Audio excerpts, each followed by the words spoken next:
Pêche la mif, j'espère que vous allez bien. Moi, aujourd'hui, ça va top. J'ai la pêche, j'ai la forme. Du coup, je vais vous parler du signe du zodiaque.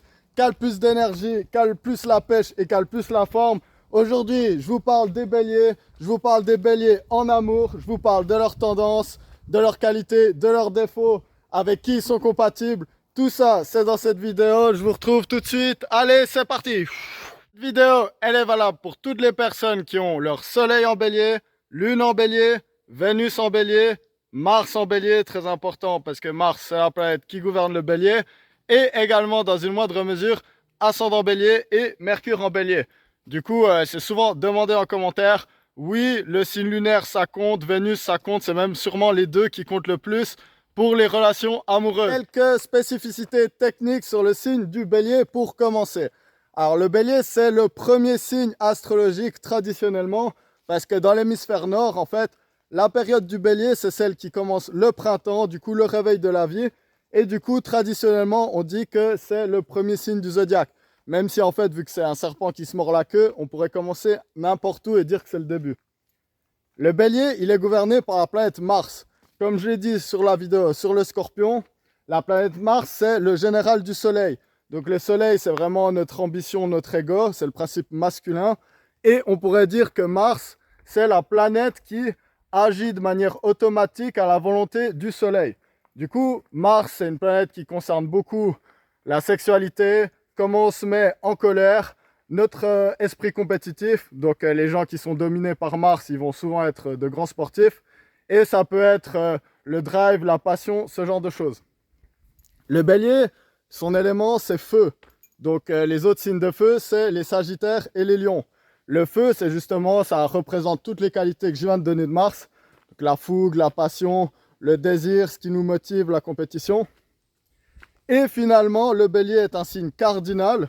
Les autres signes cardinaux, ce sont les cancers, les balances et les capricornes. Les signes cardinaux, c'est ceux qui commencent une saison et c'est ceux qui initient les mouvements en astrologie. C'est ceux qui font le premier pas dans une rencontre, c'est ceux qui vont donner l'idée d'un projet, c'est ceux qui partent en premier quand il y a quelque chose à faire. Ça, c'est l'énergie cardinale. Une des caractéristiques du bélier, c'est qu'il n'hésite pas. En effet, c'est le premier signe du zodiaque, c'est un signe de feu, c'est un signe cardinal. Il a toutes les énergies pour vraiment pas hésiter. Le truc qui caractérise le plus le bélier, c'est qu'il perd pas de temps et il n'aime pas attendre. Ça, c'est clair. Et du coup, en amour, forcément, ça se retrouve. Le bélier, ou les gens qui ont l'énergie du bélier, c'est des personnes qui n'hésitent pas à faire le premier pas. Ça, c'est clair. Le bélier, en fait, il est vraiment dirigé par son désir. C'est-à-dire qu'il va voir quelqu'un, directement, il va se dire, cette personne, elle m'intéresse. Le pire cauchemar du bélier, c'est pas de se ramasser un vent, ça, il s'en fout, parce que le bélier, il comprend que la vie, c'est comme ça. Le pire cauchemar du bélier, c'est que la personne, elle parte avant qu'elle ait pu aller lui dire quelque chose. Et ça, c'est vraiment quelque chose que le bélier, ça lui fait des crises d'angoisse. Le bélier, il veut louper aucune occasion d'accomplir son désir. Du coup, que ce soit un homme ou une femme, ça c'est clair, il n'y a pas vraiment de différence là-dessus. Le bélier, il va être clair dans sa manière d'exprimer son désir. Donc, s'il vous plaît, il va vous le dire, c'est comme ça. C'est cet instinct chasseur de Mars. Le bélier, il a beaucoup cet ego, parce que le bélier, en astrologie, c'est aussi la maison 1. Donc, c'est la maison vraiment du désir, de l'ego, de ce qu'on veut. Et du coup, d'ailleurs, c'est la phrase du bélier, c'est « je veux ». Et du coup, en fait, le bélier, c'est ça qui est bien. C'est que le bélier, il vient et il vous dit directement, clairement, qu'il est intéressé par vous. Alors, évidemment, ça peut être bien, mais toutes les qualités ont un défaut quand cette qualité est mal canalisée. C'est évidemment, ça peut être du coup, le bélier, une énergie un peu chaud lapin, on va dire. C'est-à-dire que vraiment, le bélier, surtout à un certain âge et surtout s'il a un grand potentiel de séduction, le bélier, il peut vraiment être rentre-dedans avec beaucoup de personnes. Et du coup, le bélier il peut vite se retrouver avec la réputation d'une personne assez facile pour pas utiliser de gros mots. Après, il faut pas oublier que comme je le dis toujours, dans la vie, tous les signes, ils peuvent tromper ou rester fidèles. Déjà, ça va dépendre des énergies qu'il y a autour. Forcément, si vous êtes un bélier avec beaucoup d'énergie taureau à côté, bah, vous pourrez totalement vouloir rester dans une relation toute sa vie, tout comme un taureau avec beaucoup d'énergie en gémeaux, par exemple, il pourrait se mettre à tromper tous ses partenaires. Donc, il n'y a pas d'absolu en astrologie, on se comprend.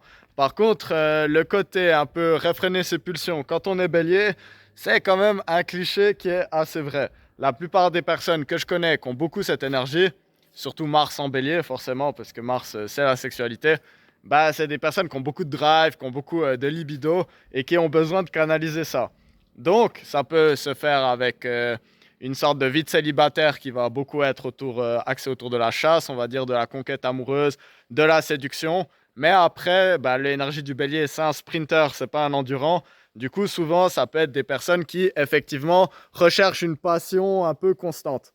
Et du coup, c'est vrai que des fois, un des meilleurs moyens de ressentir cette passion, c'est les nouvelles rencontres. Parce que c'est vrai que c'est difficile de garder cette passion sur le long terme.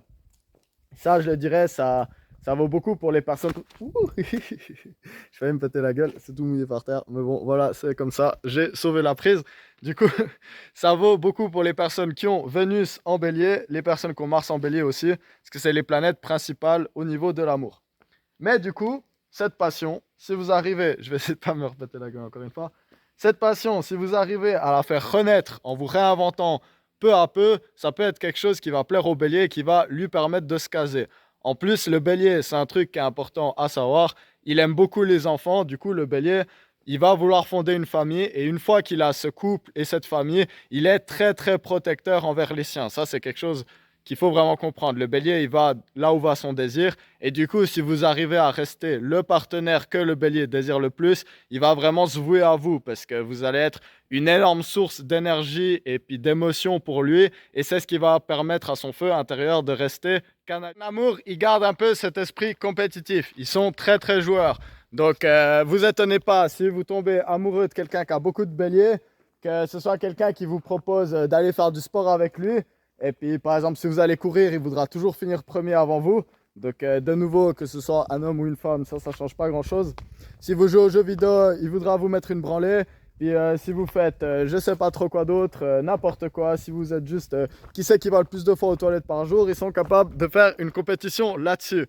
Donc, les béliers, hyper compétitifs. Ça peut être quelque chose pour les attirer d'ailleurs. C'est avoir aussi de l'énergie, justement. Les béliers, en général, après, je le rappelle encore une fois, ça dépend des autres énergies. Ils aiment pas trop les personnes un peu mou du cul, un peu mollassonnes comme ça. Les personnes qui ont l'énergie du bélier, ils aiment justement cette activité. Donc, ils vont aimer des gens qui peuvent aller courir avec eux, aller dans la forêt, faire des longues balades ou au bord du lac ou j'en sais rien. Peut-être une personne qui n'a pas peur de louer une voiture de sport et puis d'un peu pousser la vitesse quelque part. Les béliers, ils sont vraiment là-dedans. Si vous trouvez des manières de les stimuler, leur proposer des activités où ils peuvent vraiment se déchaîner, ils vont beaucoup apprécier ça. Les sports de combat aussi, très bonne activité de couple avec un bélier. Ça permet de se défouler et puis de donner des idées pour faire autre chose un peu plus tard. Le bélier, en amour, il peut quand même se mettre dans des situations délicates, on va le dire. Donc particulièrement si je pense à des triangles amoureux. Donc le bélier, il peut très mal réagir au fait qu'on l'ait trompé. Donc ça c'est clair, et il peut être très impulsif, donc attention à ça. Le bélier, il peut avoir le désir qui prend le dessus sur la fidélité et il peut se retrouver à tromper des partenaires qu'il aimait beaucoup, ou qui peuvent être, je sais pas, les parents de ses enfants ou quelque chose comme ça, ce qui le mettra plus tard dans une situation sacrément d'embarras. Et le bélier, bah forcément, il peut aussi être l'amant d'une personne en couple, donc, ou peut-être même d'une personne qui connaît l'ami ou comme ça. Et l'énergie du bélier mal canalisée, je vais là où je veux, donc forcément, des fois, on peut regretter un peu ce qu'on a fait après coup. Donc ça, c'est un truc qu'il faut faire attention si vous êtes des béliers. Ensuite, l'instinct de compétition, forcément, ça aussi, des fois, il faut savoir un peu le jauger. Il y a Jordan Peterson, il parle d'une expérience avec des rats qui est très intéressante. Sur la compétition, moi, ça m'a beaucoup appris parce que j'ai pas mal l'énergie du lion qui est similaire à ce niveau-là. En fait, cette étude, ce qu'elle dit, c'est qu'ils ont fait jouer des rats ensemble à des jeux par exemple, des sortes de lutte un peu, où c'est un peu des jeux de dominance. Et du coup, les rats, ils commencent à faire ces jeux. Et ce qui se passe, c'est qu'il y a toujours un perdant ou un gagnant. Il y en a un qui a dominé l'autre. Donc on pourrait imaginer que c'est un peu comme des sparring dans un sport de combat. Donc des combats d'entraînement. Et en fait, ce qu'ils ont remarqué, c'est que quand ça arrive, après c'est l'alpha, donc celui qui a gagné le combat, c'est lui qui doit aller initier les combats suivants en fait.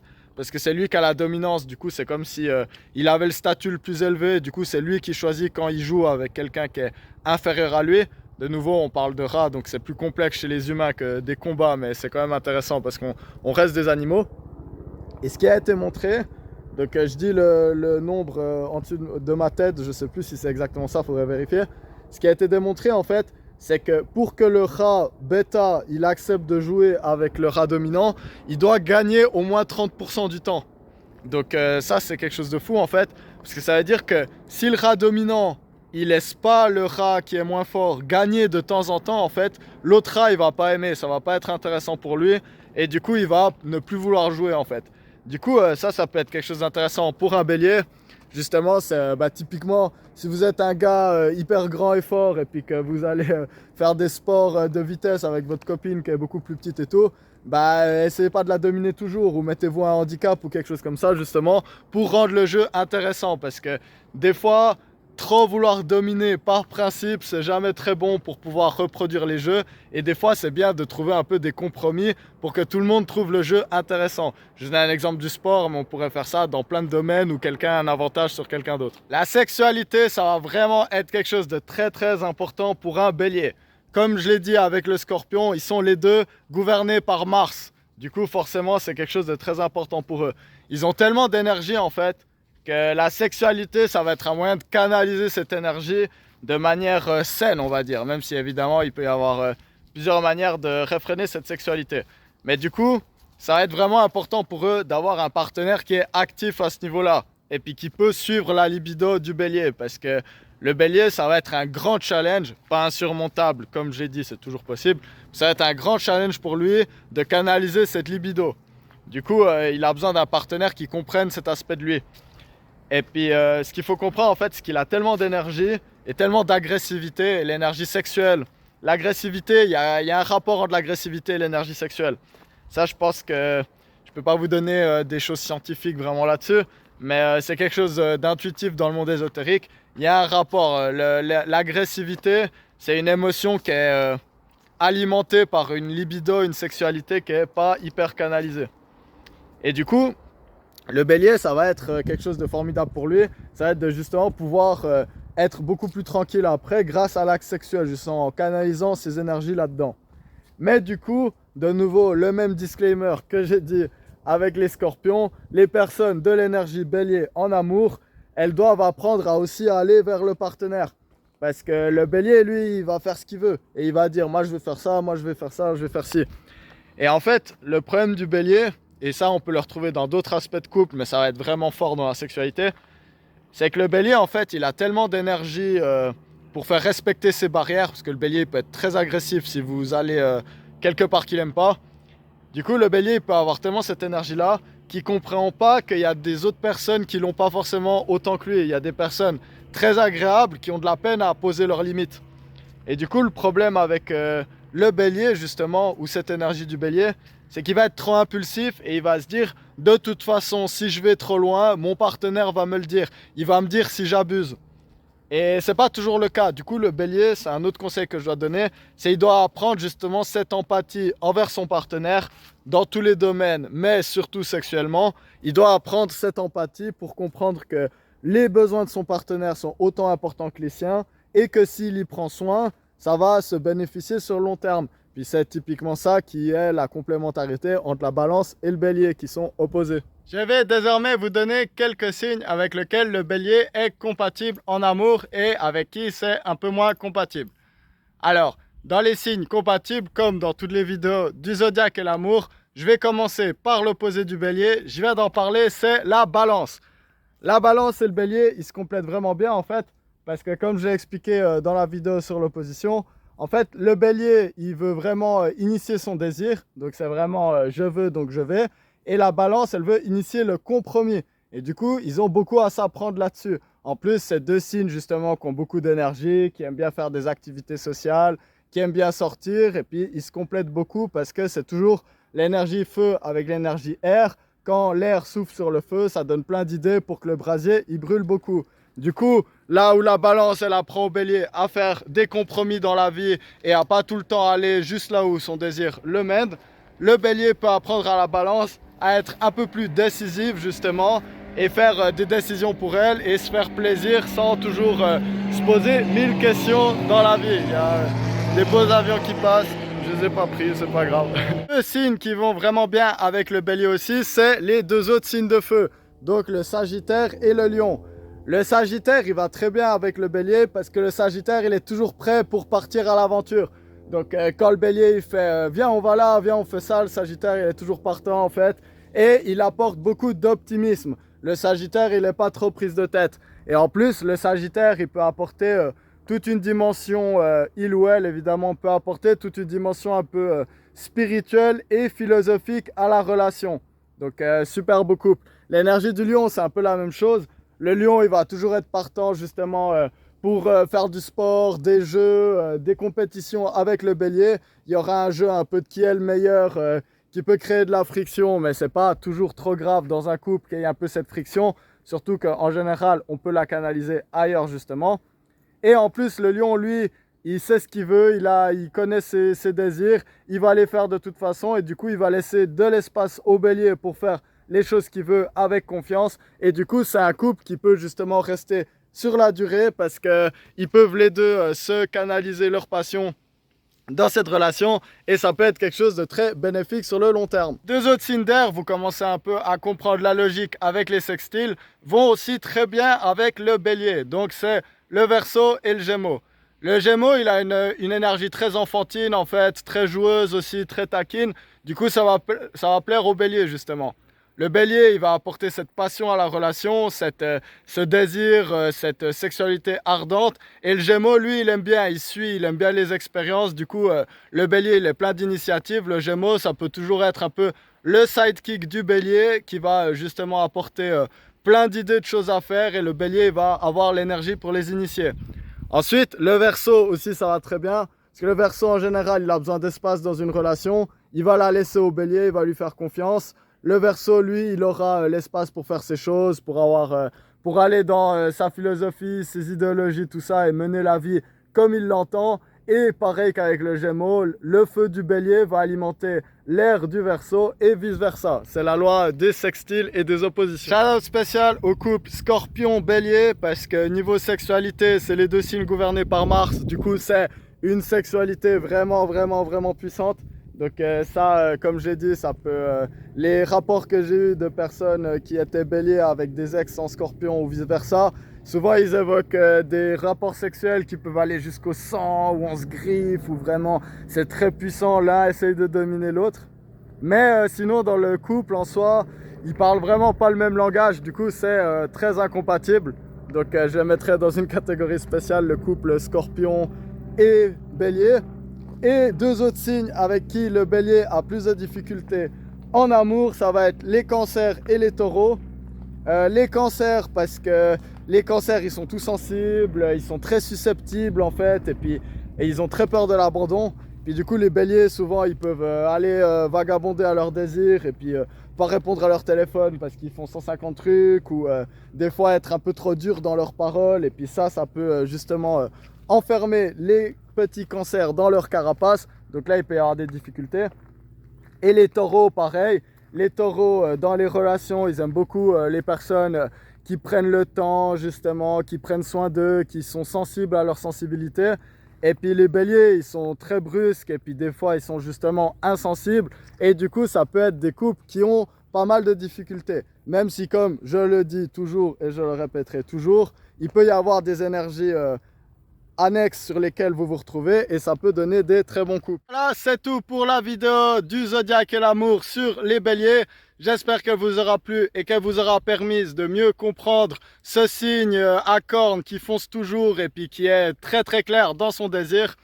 J'espère que vous vous portez bien et je vous retrouve tout bientôt pour les 3 derniers épisodes du zodiaque et l'amour. J'espère que d'ici là, vous exécutez les fruits de votre passion parce que c'est un des aspects de la vie et c'est comme ça, on a tous du feu, il faut le faire brûler de temps en temps.